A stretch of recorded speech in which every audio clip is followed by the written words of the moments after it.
Varicose veins తో బాధపడుతున్నారా? మన ఏవిస్ హాస్పిటల్లో 4500 రూపాయల లేజర్ స్కానింగ్ ఉచితం. నమస్తే రమ్మగారు. నమస్తే జయ. రమ్మగారు, మనం చాలా పురాణ గాథలు చెప్పుకున్నాం. ఇవాళ ఇంకొకటి చెప్పుకుందామండి. మామూలుగా మనం కార్తీక పురాణం ఫేమస్, మాఘ పురాణం, వైశాఖ పురాణం ఉన్నాయి బోల్డని. శివ పురాణం, విష్ణు పురాణం అవి ఉన్నాయి కదా. శివ పురాణంలో నుంచి ఒక కథ చెప్తాను జయ. ఓకే రమ్మగారు, విష్ణు పురాణాలు చెప్పారు మీరు? చెప్పలేదు జయ. మరి ఈసారి ఏమన్నా ప్లాన్ చేద్దాం కదా, అవకాశం ఉంటే. విష్ణు పురాణం చెప్పించాలని అనిపిస్తుంది. ఎందుకంటే కార్తీక పురాణం అంటే నాకైతే రమ్మగారే గుర్తొస్తారు. కార్తీక పురాణం రమ్మగారు, అట్లా విష్ణు పురాణం కూడా మనం అందించే ప్రయత్నం చేయొచ్చు కదా, అవకాశం ఉంటుందా? అంటే సరే, మనం ధనుర్మాసం వస్తుంది కదా మనకి. కార్తీకం అయ్యాక 15 రోజులు అటు ఇటుగా ఇంచుమించుగా 10-15 రోజులకి స్టార్ట్ అవుతుంది. మరి ధనుర్మాసంలో అందరూ పాసురాలు వింటారు కదా. అవునండి, పాసురాలు చెప్తారు. అవును, మనం పాసురాలు చెప్పకుండా విష్ణు పురాణం, విష్ణు గాథలే కదా. పాసురం కూడా, పాసురాలన్నీ విష్ణువుని కొల్చేవే. అవును, ప్రయత్నం చేద్దాం తప్పకుండా. ఆ 30 రోజులు, ధనుర్మాసం 30 రోజులు విష్ణు పురాణం అందించే ప్రయత్నం చేద్దాం. అసలు అంతకన్నా, ఎందుకంటే కార్తీక మాసం అంతా 30, ప్రతి రోజుకి ఒకటి చొప్పున మనము కార్తీక పురాణాలు వింటున్నాం కదా. అవును, అలానే ధనుర్మాసంలో ప్రతిరోజు వచ్చేలాగా మాసం అంతా కూడా. ఒక సంవత్సరం భాగవతం చెప్పుకున్నాము. అవును, భాగవతం వేస్తూనే ఉంటారు మన వాళ్ళు. కుదిరితే మనం విష్ణు పురాణం మాత్రం ట్రై చేద్దాం రమ్మగారు. కాస్త మా కోసం ప్రయత్నం చేయండి.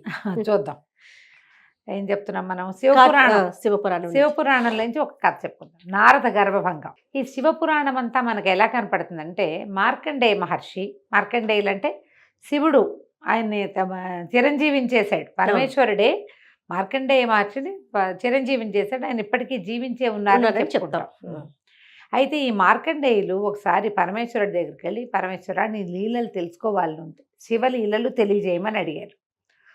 అడిగితే శివుడు అన్నట్ట, నందీశ్వరుడు బాగా చెప్తాడు, నువ్వు నందీశ్వరుడిని అడుగు, అతని దగ్గర నుంచి తెలుసుకోమన్నారు.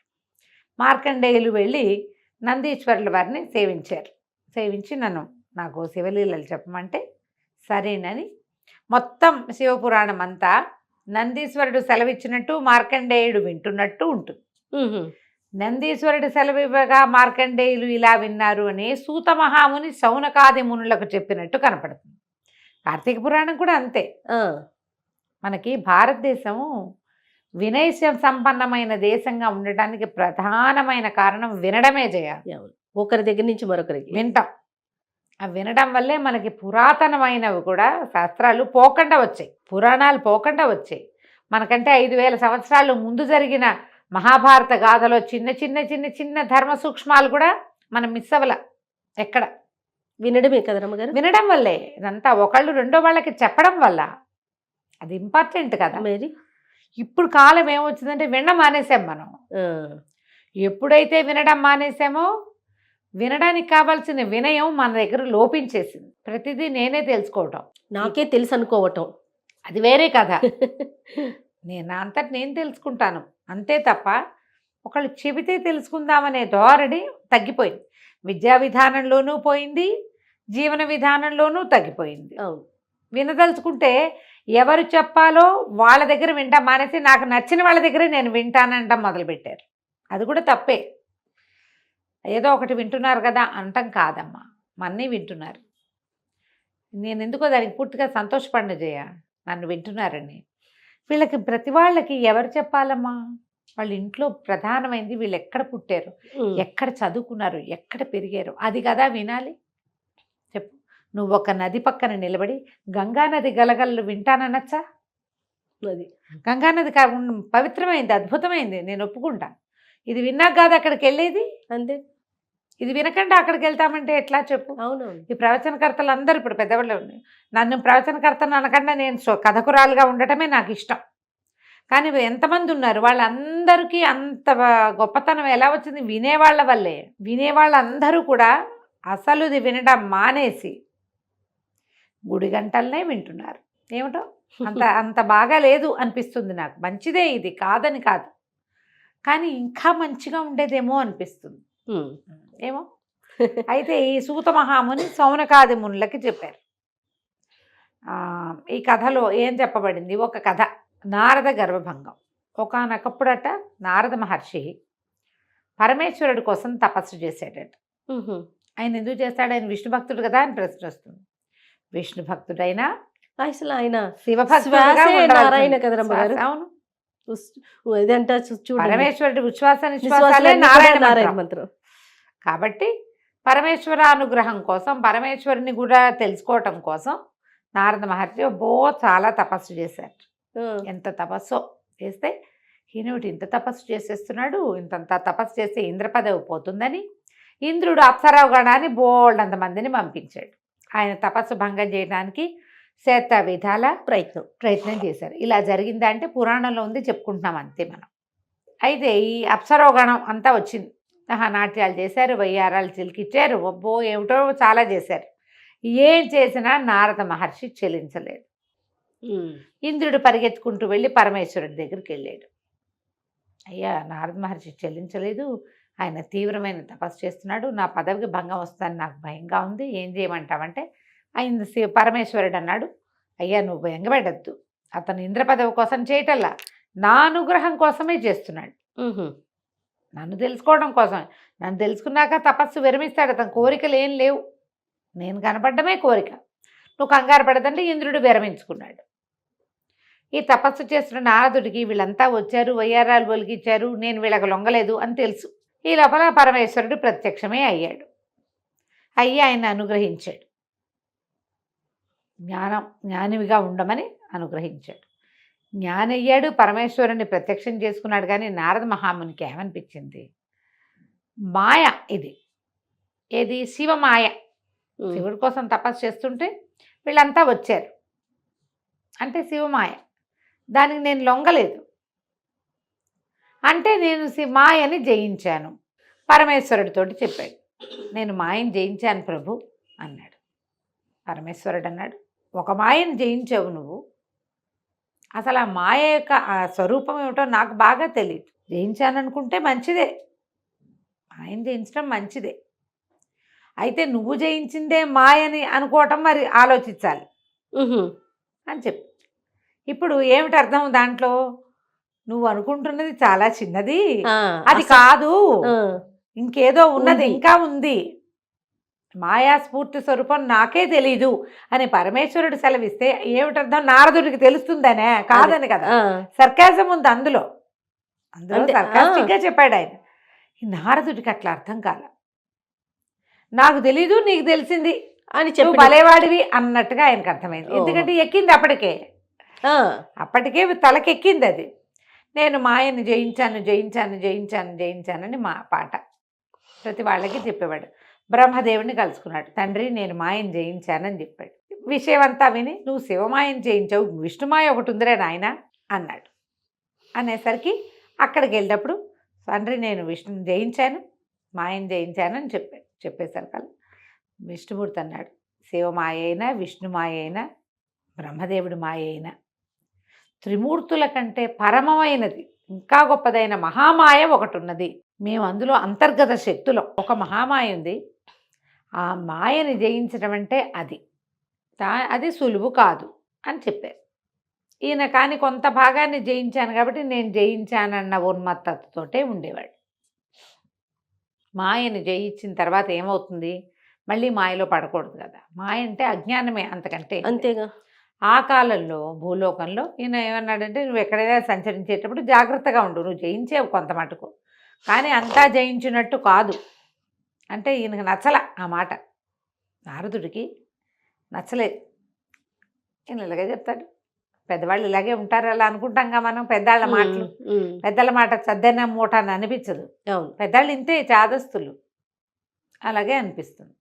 ఆ కాలంలో భూలోకంలో కళ్యాణపురం అని ఒక పట్టణం ఉండేది, నగరం. ఆ నగరాన్ని వెళ్ళే రాజుకి మహాద్భుత సౌందర్యవతి అయిన ఒక కూతురు ఉంది, ఆవిడ పేరు రమాదేవి. అయితే ఈయన భూలోకానికి వెళ్ళినప్పుడు ఆ నగరానికి వెళ్ళాడు నారదుడు. వెళ్తే వాళ్ళు బాగా ఈయన్ని పూజించి పోషించి తమ దగ్గర ఉంచుకుని అందరూ వచ్చి నమస్కారాలు చేస్తే ఈయనకి అమ్మాయి నచ్చింది. ఈయనకి ఏమనిపించింది, వివాహం చేసుకోవాలని భావించాడు. భావిస్తే ఏదో చిన్నగా హింట్గా అన్నాడు. అనేసరికి ఆ పిల్ల తండ్రి, ఆ రమాదేవి తండ్రి ఏం చెప్పాడంటే, మా అమ్మాయి విష్ణువుని తప్పిస్తే ఇంకొకరిని వివాహం చేసుకొని ఉంటుంది, విష్ణువునే వివాహం చేసుకుంటుంది అనేసరికి ఈయన బాగా ఆలోచించుకుని విష్ణువు దగ్గరికి వెళ్ళాడు. నారాయణ, నాకు ఇప్పటిదాకా వివాహం సంకల్పం కలగలేదు. ఈ భూలోకంలో కళ్యాణపురం అనే నగరం ఉంది. ఆ పాలకుడికి అద్భుతమైన సౌందర్యవతి అయిన కూతురుంది. ఆ పిల్ల పేరు రమాదేవి. ఆవిడని వివాహం చేసుకోవాలని నాకు అనిపించింది. నీలాంటి స్వరూపాన్ని ఇవ్వు, నాకు హరిలాంటి రూపాన్ని ఇవ్వు, హరి రూపము కావలెను అని అడిగాడు. అడిగితే ఆయన తథాస్తు, అలాగే ఇచ్చేసాడు. వెళ్ళి చేసుకో వివాహం అని. సరేననుకున్నాడు. వీళ్ళు ఏం చేశారు, అష్టదిక్పాలకుల్ని, బ్రహ్మాది దేవతల్ని అందరినీ స్వయంవరానికి పిలిచారు భూలోకంలో. ఈయనకి నవ్వొచ్చింది నారదుడికి. విష్ణువు హరిరూపం, అమ్మాయి విష్ణువుని వరిస్తాను, ఎందుకు పిలవడం వీళ్ళందరినీ? విష్ణు స్వరూపంలో ఉన్నవాడిని పిలిస్తే సరిపోతుంది కదా, నేనే కదా అనుకున్నాడు. ఆయన అద్దంలో చూసుకుంటే ఆయనకి విష్ణు స్వరూపం తందిగా కనపడింది. పైగా చెప్పాడు కదా హరిరూపం, హరిస్వరూపం. సరే, పెద్దగా ఏర్పాట్లు చేశారు. మన స్వయంవరం ఏర్పాట్లలో మొత్తం అందరూ కూర్చున్నారు. నారదుడు వెళ్ళి కూర్చున్నాడు. ఆయన చక్కగా విష్ణువులాగా పీతాంబరాలు కట్టుకుని, మరి మకర కుండలాలు అవి ధరించి, విష్ణుమూర్తి హరి ఎలాంటి వాటిని ధరిస్తాడు, చక్కగా మెడలో చక్కటి పద్మమాలాలంకృతుడుగా ఉండి, పచ్చని బట్టతోటి కిరీట ధారణ అది చేసి తను కూడా వెళ్ళి లైన్లో కూర్చున్నాడు. ఈయన మొహం చూసిన వాళ్ళంతా నవ్వుతున్నారు. అర్థం కాదు, ఆయన ఉన్మత్తంగా ఉన్నాడు. అమ్మాయి వచ్చి తన మెడలో దండేసింది. విష్ణు రూపధారిని పెళ్లి చేసుకోక ఏం చేస్తుంది? రమాదేవి వచ్చింది, అందరినీ చూసుకుంటూ వెళ్తుంది. అందరూ ఎవరు తమను పెళ్లి చేసుకుంటుందని వాళ్ళు ఎవరో ఎక్స్పెక్ట్ చేయట్లే, వాళ్ళకి తెలుసు. మర్యాదకు జరుగుతోంది అంతే. అమ్మాయి చూస్తున్నారు. ఈ అమ్మాయి నారదుడి దగ్గరికి వచ్చింది. వచ్చేసరికి నారదుడు అనుకున్నాడు, వేస్తుంది దండ అనుకుంటే, ఆవిడ ముసిముసి నవ్వులు నవ్వింది. వెనకాలన చెరికత్తలు కిసుకుమని నవ్వారు. అర్థం కాలేదు, ఏమిటి? ముందుకెళ్ళేసరికల్లా చక్కగా శంఖచక్రాలు ధరించి గదాపద్మ విభూషితుడిగా ఉన్నటువంటి నారాయణమూర్తి మెడలో దండేసింది. ఓహో! ప్రసభికులంతా ఓహో అన్నారు. మరి శ్రీమన్నారాయణని వరించిందంటే సాక్షాత్ లక్ష్మి, అంతే, పేరు కూడా రమాదేవి. అందరూ సంతోషించారు. నారదుడికి పిచ్చి కోపం వచ్చేసింది. పెళ్లి వేడుకలు మొదలైపోయినాయి, వివాహం అయిపోయింది. ఆయన ఆవిడని తీసుకుని వెళ్ళిపోయేసరికి వాళ్ళ వెనకాలే వెళ్ళాడు. వెళ్ళేసరికి విష్ణువుని తోలునాడేశాడు. తోలునాడి, ఇట్లా అంటావా, ఇలా చేసావా, నువ్వు నన్ను పెళ్లి చేసుకోవాల్సింది పోయి నిన్ను చేసుకుంది, నేను నీలాగానే ఉన్నాను కదా అంటే, ఈయన ఒక అద్దం తెప్పించి చూపించాడు. నారదుడు పద్మమాలాలంకృతుడుగా ఉన్నాడు, పీతాంబరధారిగా ఉన్నాడు, మకర కుండలాదులు శంఖచక్రాదులు ధరించాడు. మొహం కోతి మొహం. హరి అంటే కోతి. హరికి వేరే అర్థాలున్నాయి. నువ్వేమో అడిగావు, హరిముఖం కావాలని అడిగావు. విష్ణుమాయ అది, జయింపరానిది అది. నారదుడు చాలా సిగ్గుపడిపోయాడు. అందుకే వాళ్ళందరూ నవ్వారు. వాళ్ళందరూ ఎందుకు నవ్వారు, ఆవిడ ఎందుకు నవ్విందో, తను ఎంత అజ్ఞానంలో అర్థం చూసుకునేసరికి ఆయనకి ఆ కోతి మొహంలో తనకి జ్ఞాన శూన్యత కనపడింది. భగవంతుడి గురించి నాకు తెలుసు అనుకోవటం ఏమిటి, శివమాయను జయించటం ఏమిటి, నేను విష్ణుమాయను జయించటం ఏమిటి? విష్ణువుని వరించింది విష్ణు రూపాన్ని కాదు వరించింది, విష్ణు తత్వాన్ని వరిస్తారు. ఇప్పుడు మన శంఖచక్రధారిగా ఉన్న భగవంతుడి స్వరూపం చూస్తే ఆ స్వరూప ప్రేమ కాదు, స్వభావ ప్రేమ. అది విష్ణు తత్వం మీద ప్రేమ. ప్రపంచాన్ని వ్యాపకశీలుడైనటువంటి విష్ణువు ప్రపంచమంతా నిండి ఉన్న భగవంతుడి మీద ప్రేమ. ఒట్టిగా శంఖచక్రాలు ధరించిన స్వరూపం మీద కాదు కదా అది. అవును. స్వరూపం కావాలనుకోవటం ఎంత పొరపాటు. పరిపరి విధాల భగవంతుడి కాళ్ళ మీద పడి వేడుకున్నాడు, నా జ్ఞానాన్ని మన్నించు, సాక్షాత్ లక్ష్మి స్వరూపాన్ని వివాహం చేసుకోవాలనుకోవటం ఏమిటి? ఇదే అజ్ఞానాన్ని మనం రావణాసురుడి దగ్గర కూడా చూస్తాం. అవును, మాయ కమ్మిన వాడు చేసే పని అది. మాయే, అంతకంటే ఏమిటి? విష్ణు మాయ జయింపరానిది మాయ, ఎవ్వరి వల్ల కాదు, అందులో నుంచి బయటపడలేం. మన్నట్లా వ్యామోహింప చేసేస్తుంది. అప్పుడు మళ్ళీ నారదుడు తన గర్వం భంగమయ్యి, నేను చేసిన తపస్సు వల్ల నాకు మాయం జయించే శక్తి వచ్చిందని నమ్మకంతో ఈ ప్రవర్తన చేశాడు. జయింపరానిది. అయితే విష్ణువుని ఆయన శపించాడు, నువ్వు కూడా నాలాగే భార్యకు దూరమయ్యి, ఇప్పుడు అమ్మాయి పెళ్లి చేసుకుందాం అనుకున్నా, అది దూరం అయిపోయాను కదా, భార్యకు దూరమయ్యి కోతుల సహాయంతో పెళ్ళాన్ని దక్కించుకుంటావు, నాకు కోతి మొహాన్ని చేసావు కాబట్టి. ఓహో, అందుకనే రామ అందుకనే అయితే ఇప్పుడు విష్ణువు ఏం చెప్పాడంటే ఆయన నవ్వుతూ, చూసావా నువ్వు మాయలో ఎలా పడ్డావు, పర్వాలా నేను ఎట్లాగూ దశావతారాలు ఎత్తితే రామావతారంలో ఇదే జరుగుతుంది. వానర సహాయమే కదా. నువ్వు నన్ను శపించినా కూడా నేను నీకు వరం ఇస్తాను. నువ్వు ధూర్తుడివైనా కలహభోజనుడు అని పేరుతోటి త్రిలోక సంచారము చేసి లోకక్షేమం కోసం నువ్వు ప్రవర్తించేటట్టుగా నీకు వరం ఇస్తున్నాను నేను. మాయని జయించడం కష్టం, భగవంతుడు కూడా మాయలో పడతాడు అంతే. అప్పుడప్పుడు భగవన్మాయా అయినా కూడా మానవులేమిటి, మానవుల ఇది భగవన్మాయా తిరోహితంగా ఉంటుంది. మనకేముంటుంది, మన ప్రకాశం, మన తెలివితేటలు ఏం లేవు. మనమంతా ఆ మాయలో పడే తిరుగుతూ ఉంటాం. అంతా నాది నాది, నేను నేను నేను అనుకుంటాం. ఎప్పుడు ఆయన లేచక్క వెళ్ళిపోతాడు మనలో ఇంచి, ఏమవుతాం మనం, ఎవరికి పనికి రాకుండా బట్టలో కలిసిపోతాం. అంతే కదా. ఆయన ఉంటేనే కదా. అది తెలుసుకున్నాడు నారదుడు.